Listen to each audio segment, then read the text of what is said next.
উচ্চশিক্ষার জন্য বিদেশে যাওয়ার আগ্রহ বাড়ছে তরুণদের মাঝে।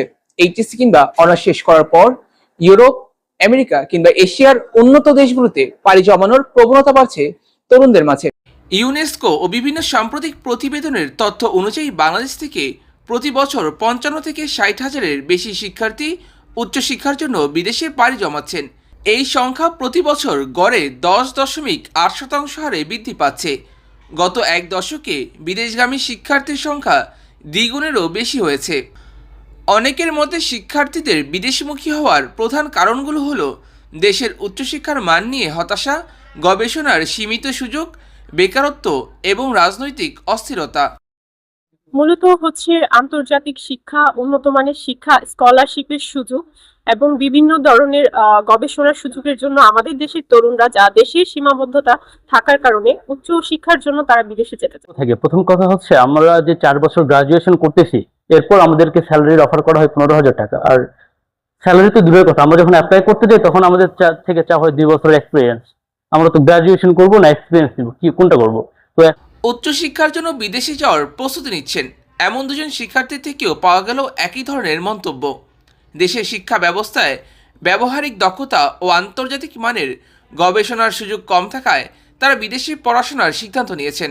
এডুকেশন কোয়ালিটি, শিক্ষাগত মান, তারপর স্টুডেন্ট অবস্থায় বাংলাদেশে খুব বেশি পার্ট টাইমের জবের অ্যাভেলেবিলিটি থাকে না।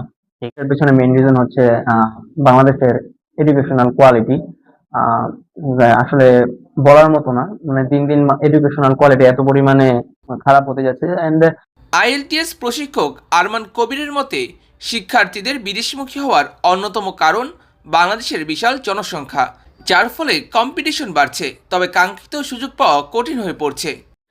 ইটস অলমোস্ট ওভার পপুলেটেড একটা কান্ট্রি। সো স্বাভাবিক না, যেখানে পপুলেশন বেড়ে যাচ্ছে তো স্বাভাবিক স্কোপ কমবে, অপরচুনিটিস কমবে। তো এটা আমি মনে করি one of the main reason যে এত বিপুল পরিমাণ জনসংখ্যার মাঝখানে the talents and the potentials that we have, we cannot use them properly.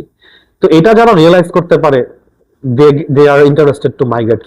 অন্যদিকে অর্থনীতিবিদ মাজিদুল হক মনে করেন আর্থিক নিরাপত্তা এবং বেকারত্বের সমস্যা শিক্ষার্থীদের বিদেশমুখী হওয়ার অন্যতম বড় কারণ। লো ইনকাম গ্রুপ যারা, তাদের সন্তান যদি বিদেশে পাঠাতে পারে তাহলে দেখা যাচ্ছে তারা সন্তান আয়ও করলো এবং ভালো এডুকেশনও পাইল। সুতরাং ওই লক্ষ্য নিয়েও কিন্তু তারা বিদেশে পাঠায় তাদের সন্তানদেরকে। দেশে বিনিয়োগের অভাব রয়েছে। একটা দেশে যখন অভ্যন্তরীণ বিনিয়োগ এবং বৈদেশিক বিনিয়োগ কম থাকে তখন সে দেশে কর্মসংস্থান বাড়ে না, সে দেশে বেকার মানুষের সংখ্যা বেড়ে যায়, দরিদ্র মানুষের সংখ্যা বেড়ে যায়। বাংলাদেশেও একই রূপ ধারণ করছে। বিদেশের বিশ্ববিদ্যালয়গুলোতে পড়াশোনার পাশাপাশি পার্ট টাইম জবের সুযোগ থাকায় শিক্ষার্থীরা নিজেদের টিউশন ফি ও ব্যক্তিগত খরচের একটি বড় অংশ নিজেরাই বহন করতে পারেন। অথচ বাংলাদেশে একই সুযোগ প্রায় নেই বললেই চলে। এখানে যে কোনো চাকরিতে দীর্ঘ সময় ব্যয় করতে হয়, যা পড়াশোনা কঠিন করে তোলে।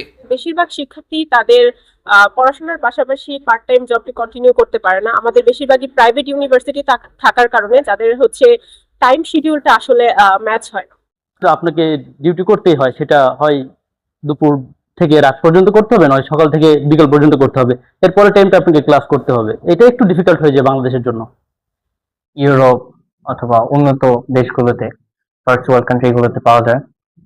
সেই কারণে মূলত লাইক নিজের এক্সপেন্স নিজে বহন করা এন্ড নিজের এডুকেশন নিজে বহন করা, লাইক ফ্যামিলির উপর বার্ডেন না হওয়া, বাইরে গিয়ে যদি ফ্যামিলিকে কিছু হেল্প করা যায় নিজের আর্নিং থেকে, ওইসব চিন্তা ভাবনা থেকেই মূলত বিদেশ যাওয়ার এছাড়া দেশে নাগরিক নিরাপত্তা নিয়েও উদ্বেগ বাড়ছে। চলতি বছরে বিভিন্ন দুর্ঘটনায় প্রায় 10,000-এর বেশি মানুষ প্রাণ হারিয়েছেন বাংলাদেশে। অনেকেই মনে করছেন নিরাপদ এবং উন্নত জীবনের আশায় বিদেশ যাওয়ার প্রবণতা বাড়ছে তরুণদের মাঝে। সেফটি খুব কম মানুষ হিসেবে আসলে নিরাপত্তা নাই। স্টুডেন্টদেরকে আপনি দেখবেন যে রোড অ্যাক্সিডেন্টে প্রচুর স্টুডেন্ট মরতেছে, এর কোনো সুরাহা হচ্ছে না।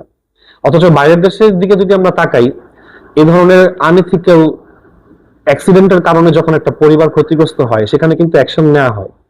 10টা ঘটনার মধ্যে আপনি 8টাতেই দেখবেন যে সেখানে একটা অ্যাকশন নেওয়া হচ্ছে। But look at our country.